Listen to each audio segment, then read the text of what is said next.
Good morning.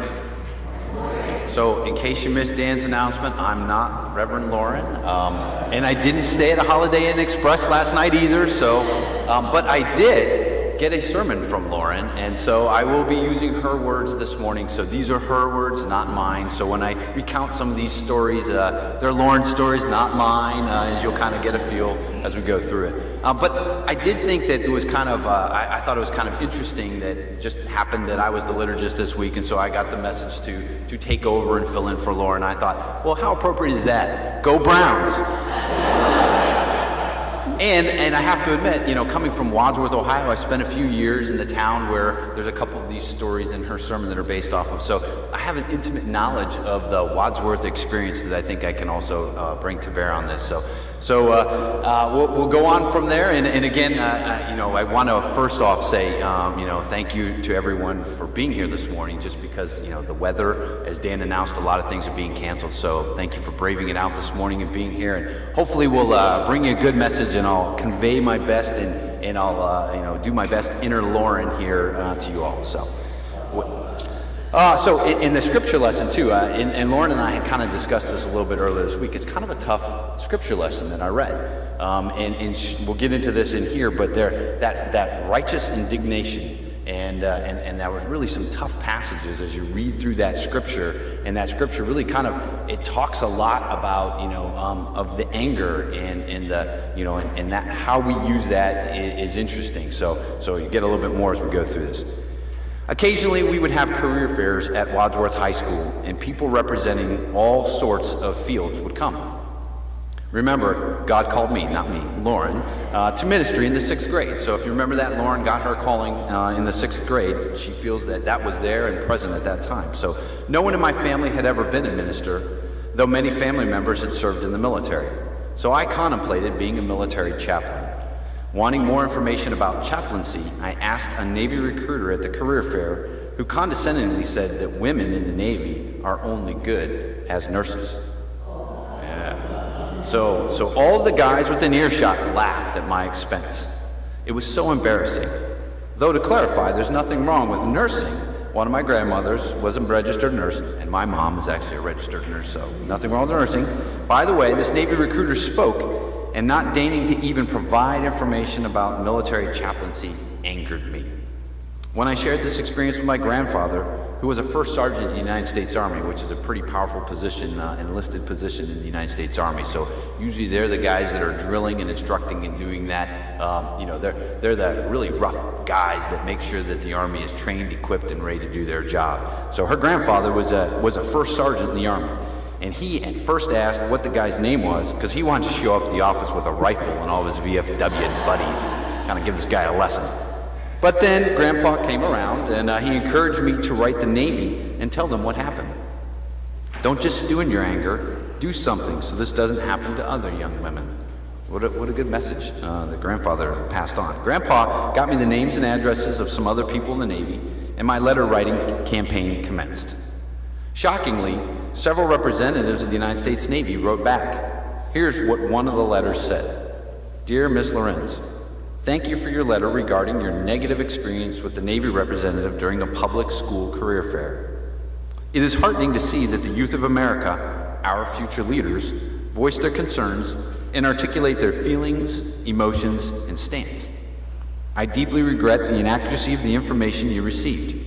Your desire to become a minister is a wonderful aspiration, and your consideration of becoming a military chaplain provides me with an opportunity to set the record straight regarding the role of women in our Navy. Those of us serving the Navy today pride ourselves on equal opportunity and our core values of honor, courage, and commitment. The letter goes on from there and is signed sincerely J.L. Johnson, Admiral, United States Navy. This letter was written at that time by the Chief of Naval Operations, who even eventually went on to lead the Joint Chiefs of Staff. All these years later, I still have Admiral Johnson's letter. While military chaplaincy is clearly not where God was calling, it's a reminder that when we experience injustice, and in this case, blatant sexism, we can't sit idly by. As I said, my grandpa told me who to write, and not understanding military ranks, I didn't even know that I was writing the most senior naval officers in our country. the chief of naval operations. And he wrote back to me. My letter was both feisty and respectful. Imagine that from Lauren, getting a letter from a 6th grade Lauren. It probably was feisty. Or maybe salty, if you remember last week. Sometimes we can turn our anger into something useful and positive, righteous indignation. This is what Jesus' teaching are alluding to in Matthew's gospel. Now, there are some scripture passages that can make us uncomfortable, and Jesus' teaching this morning may rub us the wrong way. A beloved Hebrew Bible professor once told us in seminary that it's better to face these things head on and even disagree than deny that some troublesome passages exist in the Bible in the first place. Today we hear Jesus teach, but I say to you that everyone who looks at a woman with lust has already committed adultery with her in his heart. And if your right hand causes you to sin, cut it off and throw it away. It is better for you to lose one of your members than for your whole body to go into hell. But I say to you that anyone who divorces his wife, except on the ground of unchastity, causes her to commit adultery, and whoever marries a divorced woman commits adultery.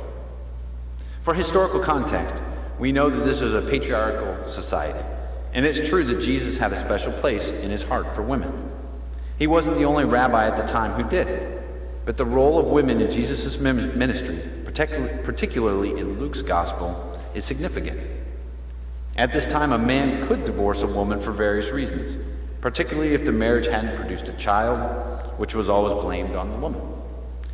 Having these seemingly harsh teachings about adultery and divorce could in fact be interpreted as Jesus protecting vulnerable women. Jesus is teaching his followers about right relationships and that how we treat one another matters. In particular, Jesus is speaking about anger at various places in our text. Now, anger isn't always a bad thing. Anger used in healthy ways can fuel us and inspire us. That's where anger turns into righteous indignation. We see something's wrong, and we do something about it to right that wrong. That Navy recruiter teaching me with such disrespect made me angry. Given military discipline, my grandpa firmly believed that his commanding officer found out that what he had done through this letter writing campaign, and that perhaps the Navy would find someone else to interact with the public high school students at the career fairs. At minimum, people would talk about that guy and about sexism in the military. Not cool. Anger, directed by my grandpa, ultimately fueled me for good. Here's the thing, for good or bad, the effectiveness of anger is why some preachers thrive on hellfire sermons. Even Jesus himself says later on in Matthew, "Do not think that I have come to bring peace to this earth. I have not come to bring peace, but a sword." Or think of Jonathan Edwards' famous sermon, "Sinners in the Hands of an Angry God," preached to his congregation in Northampton, Massachusetts, and again in Enfield, Connecticut in 1741. Edwards recognized that this was a touchy subject and said at the end of his sermon, "The use of this awful subject may be for awakening unconverted persons in this congregation. This that you have heard is the case of every one of you that are out of Christ. That word of misery, that lake of burning brimstone, is extended abroad under you. There is a dreadful pit of the glowing flames of the wrath of God. There is a hell's wide gaping mouth open, and you have nothing to stand upon, nor anything to take hold of." For Jonathan Edwards, these scary images came about because he desperately wanted people in his congregation to come back to God. His intentions were probably good, but his methods of using fear and anger as a motivation to scare people into submission were perhaps a little questionable. Though, don't we know preachers who still use these methods of fear today? Don't we know politicians that also use these same fear tactics today? Years ago, we explored a sermon series on the 7 deadly sins. And maybe you recall that out of the deadly sin of anger, we can live into the lively virtue of righteous indignation. That's what Jesus did time and time again. And it's what we see this morning. When we see Jesus get mad in the Gospels, it's usually over some injustice that he's just witnessed. In today's passage, he gets mad when he contemplates people treating each other with disrespect. People are angry with one another and insulting each other, calling one another names. Jesus is telling his followers that if you want to truly worship God, you need to be reconciled with your neighbors. And don't be lusting after women all the time and divorce your wife for unjust reasons. Be a person of your word. Let your yes be yes and your no be no. Don't be duplicitous and shady. Jesus is offering good ethics about right relationships, and he's in line with the prophetic tradition of Judaism. The prophetic tradition emphasized that God has had it with our selflessness, our cruelty, and our lack of human kindness. God gets mad over injustice, and Jesus did too. When you have a deep and abiding love for humanity, as much as Jesus did, this love can produce a corresponding amount of righteous indignation when you see people you love with all your heart get abused by other people or by a corrupt system itself.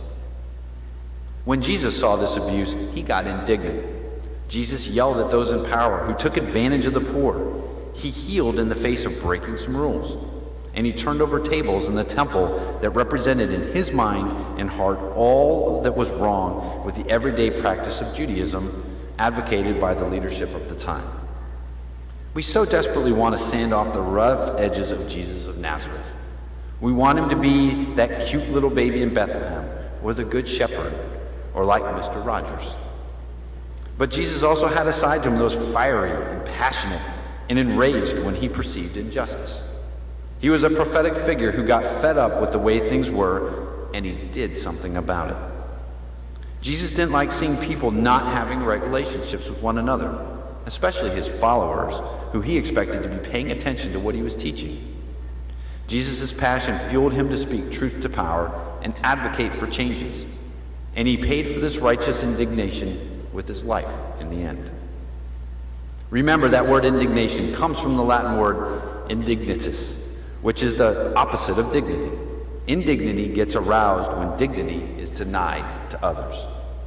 There are times in life when having passionate, in-your-face, righteous indignation when you see someone's dignity threatened is a good thing. UCC minister Robin Myers writes about the deadly sin of anger and the lively virtue of righteous indignation by pointing out a couple of key historical events that lift up how important indignation over injustice can be. Myers lays out that there would have been no end to slavery without war, no civil rights without Bloody Sunday, no progress towards inclusiveness in the church without bitter struggle and charged rhetoric, and that no hope exists for the environment until angry people realize that we all live downstream. There are times in our past, in our present, and in our future when it's a good thing to have so much love for someone or something that you have some corresponding righteous indignation when that someone or something is threatened or belittled or ignored or abused. The question is, who or what means the most to you, and how will you defend them if the time comes? Thanks be to God. Amen.